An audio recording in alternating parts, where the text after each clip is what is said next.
Good morning बच्चों। हमने last class जो हमारा पॉलिटिकल पार्टी पार्ट सेकंड का था उसमें हमने 5 नेशनल पार्टीज को डिस्कस करा था। अब हमारी छठी नेशनल पार्टी है, that is the nationalist Congress party, जिसे हम एनसीपी में कहते हैं। ये 1999 में कांग्रेस पार्टी से स्प्लिट हुई थी। कारण क्या था स्प्लिट होने का? क्योंकि यहाँ पर जो शरद पवार जी जो थे, उनके हिसाब से सोनिया गांधी को जो है एक इम्पोर्टेंट लीडर जो है पार्टी का नहीं बनाना चाहिए, उनको as a prime minister present नहीं किया जाना चाहिए पार्टी के लिए।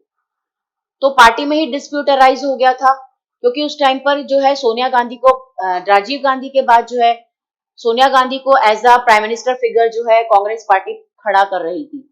जिस वजह से जो शरद पवार जी थे वो कहते हैं कि ये जो है इटली में बॉर्न हुई है, इसलिए ये नेचुरल बॉर्न सिटीजन नहीं है कंट्री की, तो इन्हें जो है हम एज ए प्राइम मिनिस्टर छवि नहीं प्रेजेंट नहीं कर सकते लोगों के सामने। जिस वजह से डिस्प्यूट हो गया पार्टी में और ये पार्टी जो है स्प्लिट हो गई 1999 में फ्रॉम द कांग्रेस पार्टी।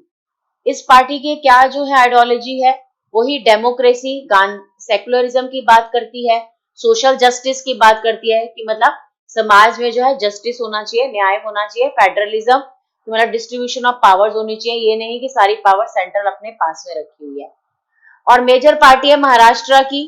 और एक बात जो इसमें जो इम्पोर्टेंट है वो ये है कि 2004 से ये जो है यूपीए की यूनाइटेड प्रोग्रेसिव अलायंस, मैंने आपको बताया था ना कि कांग्रेस पार्टी और कुछ और दूसरी पार्टी जो है छोटी पार्टी, उन्होंने मिलकर जो है अपना अलायंस बनाया हुआ है।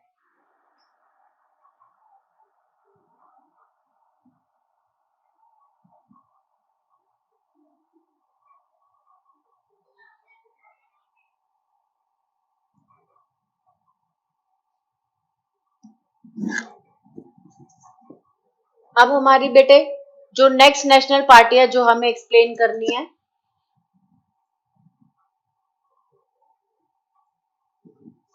ये है national people party. National people party जो है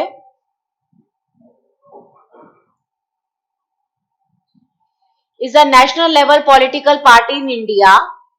ये किसने फाउंड करी थी? पीए संगमा ने। कब करी थी? इन जुलाई 2012। ठीक है।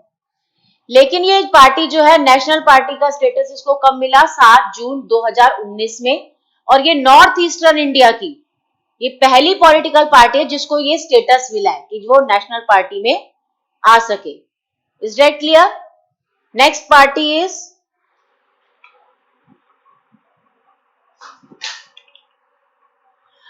All India Trinamool Congress. ठीक है, इसको जो है all India grass root Congress भी अगर हम इसको ट्रांसलेट करें इस वर्ड को, ऑल इंडिया तृणमूल कांग्रेस को, कि मतलब ये ग्रास रूट से है, ये जमीनी पार्टी है, ये जो है ये कहना चाहते हैं। इस वर्ड ये इसलिए है, इसका मतलब है कि ये जमीनी पार्टी है, ये जमीनी तौर पे लोगों से जुड़ी हुई है। ये किसने बनाई थी? इसकी जो फाउंडर है वो हमारी करंट चीफ मिनिस्टर जो वेस्ट बंगाल की ममता बनर्जी है, इन्होंने बनाई है। और 2019 के जनरल इलेक्शन में ये 5th लार्जेस्ट पार्टी रही है लोकसभा में विद 22 सीट्स।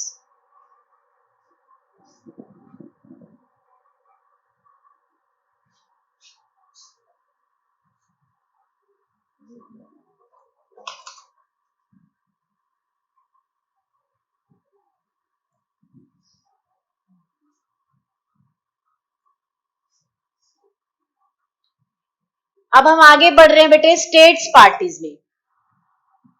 नेशनल पार्टी जो है मैंने आपको समझा दी, अब मैं आपको स्टेट पार्टीज के बारे में बताने जा रही हूँ। पहले भी ये बताया था, स्टेट पार्टी जो होती है वो वाली पार्टी होती है जो लेजिस्लेटिव असेंबली के इलेक्शन में कम से कम 6% वोट जो है गेन करे और प्लस 2 सीट्स भी जो है लेजिस्लेटिव असेंबली में वो विन कर पाए। ऐसी पार्टी जो होती है वो स्टेट पार्टी कहलाती है। It is recognised as a state party by election commission.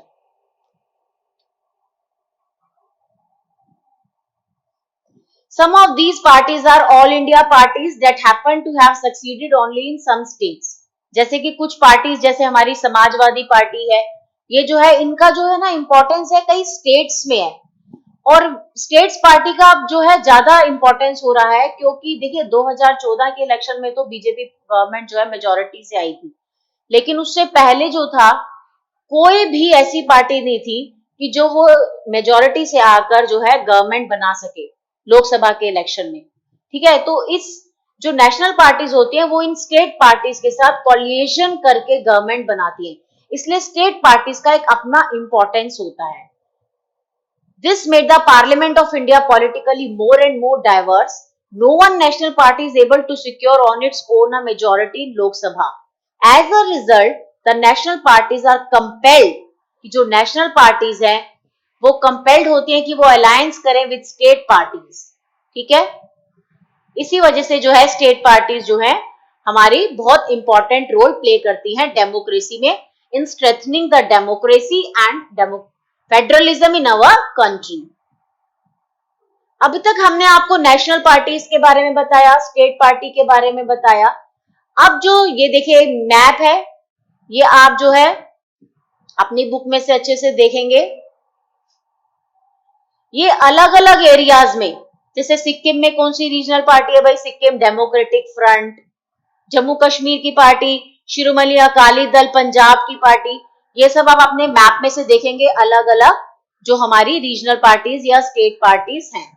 अब हम आगे मूव करते हैं। हमें जो अभी तक हमने पढ़ा पॉलिटिकल पार्टीज क्या होती हैं, उनके फंक्शंस क्या होते हैं, लेकिन ये तो जरूरी नहीं है ना कि जितनी भी हमारे यहाँ पे पॉलिटिकल पार्टीज हैं वो कोई प्रॉब्लम्स नहीं है उनसे, हमें वो एकदम परफेक्टली रोल परफॉर्म कर रही है, डेमोक्रेसी के लिए बिल्कुल एफिशिएंट है, ऐसा तो नहीं है ना। बहुत सारी ऐसे चैलेंजेस होते हैं जो वो पॉलिटिकल पार्टीज जो है अभी भी उनमें ऐसी प्रॉब्लम्स हैं, जो ऐसी चुनौतियां हैं जो हमें उन्हें सॉल्व करना है।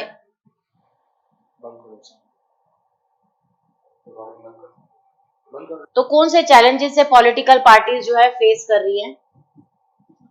सबसे पहला जो हमारा चैलेंज है that is the lack of internal democracy, कि मतलब यहाँ पर जो है इंटरनल डेमोक्रेसी की ही कमी है। पार्टीज जो हैं वो अपने इंपॉर्टेंट मेंबरशिप रजिस्टर्स नहीं मेंटेन करती है, कोई ऑर्गेनाइजेशन की मीटिंग नहीं होती है टाइम टू टाइम, कोई इंटरनल इलेक्शन नहीं होते, यानी सारा का सारा कंसंट्रेशन ऑफ पावर जो होता है वो इंपॉर्टेंट लीडर्स के ही हाथ में रहता है, जो एक दूसरे मेंबर्स जो होते हैं जो चाहे इतने इंपॉर्टेंट नहीं होते लेकिन उनकी बात को बिल्कुल भी सुना नहीं जाता है, इग्नोर कर दिया जाता है। ठीक है, और पार्टीज जो है कोई भी इंटरनल अगर डिसीजन लिया जाता है तो उसके लिए कोई इलेक्शन नहीं कराया जाता, लीडर्स को ही सारी पावर उनके हाथ में होती है, सारे डिसीजन जो है वो अपनी पार्टी के नेम से ले लेते हैं। तो ये हमारा जो है फर्स्ट चैलेंज है। Next challenge is dynastic succession, ये बहुत इंपॉर्टेंट है। वंशवाद की जो चुनौती होती है ये बहुत इंपॉर्टेंट है। इसमें क्या है बेटे कि एक ही परिवार जो है, पहले फादर, फिर उसके पास उनके बाद जो उनका बच्चा, फिर उसके बाद उनका बच्चा, मतलब फैमिली के मेंबर्स ही जो हैं टोटल पार्टी को कंट्रोल कर रहे हैं। कोई ट्रांसपेरेंट प्रोसीजर्स नहीं है उनकी फंक्शनिंग के लिए, और एक ऑर्डिनरी वर्कर को टॉप तक तो जाने के लिए पॉसिबल ही नहीं है, वो जा ही नहीं सकता। ठीक है, सारे के सारी जो टॉप पोजीशंस होंगी वो फैमिली के मेंबर्स कंट्रोल करेंगे, दूसरे लोगों को जो है कोई अपॉर्चुनिटी नहीं दी जाएगी। और ये जो है this is also very bad for democracy since people who do not have adequate experience. अब ऐसा तो नहीं है ना कि अगर एक फैमिली ने जो है पार्टी स्टार्ट करी है, आप बहुत अच्छे से जानते हैं, इसका एग्जाम्पल भी जो है कि जैसे आप हमारी जो कांग्रेस पार्टी है उसमें क्या है, पहले जो है इंदिरा गांधी आती हैं, फिर राजीव गांधी, उसके बाद जो है राहुल गांधी को अपॉर्चुनिटी देने का वो दिया जाता है। मतलब क्या वो उस पार्टी के अलावा, जो उस परिवार के अलावा और कोई है ही नहीं कैपेबल कि जो उस पार्टी को लीड कर सके। पूरा गांधी परिवार ही उस पार्टी को क्या लीड करेगा। तो ये कांग्रेस पार्टी जो है इस वाले चैलेंज का एक अच्छा सा उदाहरण है। मतलब लोगों को, उनके पास चाहे एडिक्वेट एक्सपीरियंस ही ना हो लेकिन उनको जो है ऑक्युपाई करनी पड़ेगी, इंपॉर्टेंट पोजीशंस होल्ड करते हैं। तो this is very important challenge, ये हमें बहुत दूर करना पड़ेगा। जो आजकल आप नेपोटिज्म वर्ड भी सुनते हैं, तो ये वंशवाद की समस्या जो है इससे बहुत जबरदस्त ये पॉलिटिकल पार्टीज जो है ग्रस्त है, तो we have to remove it.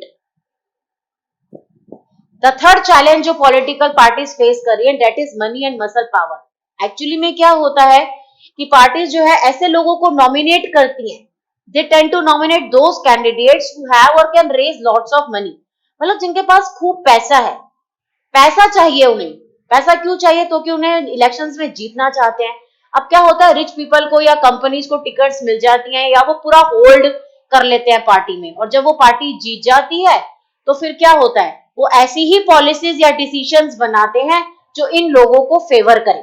तो this is the third challenge, that is the role of money and muscle power in parties specially during election. ठीक है, फोर्थ चैलेंज जो है हमारी पार्टीज जो फेस करती हैं, that is meaningful choice to the voters. देखिए, हर पार्टी का, अगर आप दो तीन पार्टीज ले लें, सभी पार्टीज का जो होता है ना, जो एजेंडा होता है, जो उनका प्रोपेगेंडा होता है, जो मैनिफेस्टो तैयार करते हैं, वो उनका जो है काफी हद तक सेम होता है।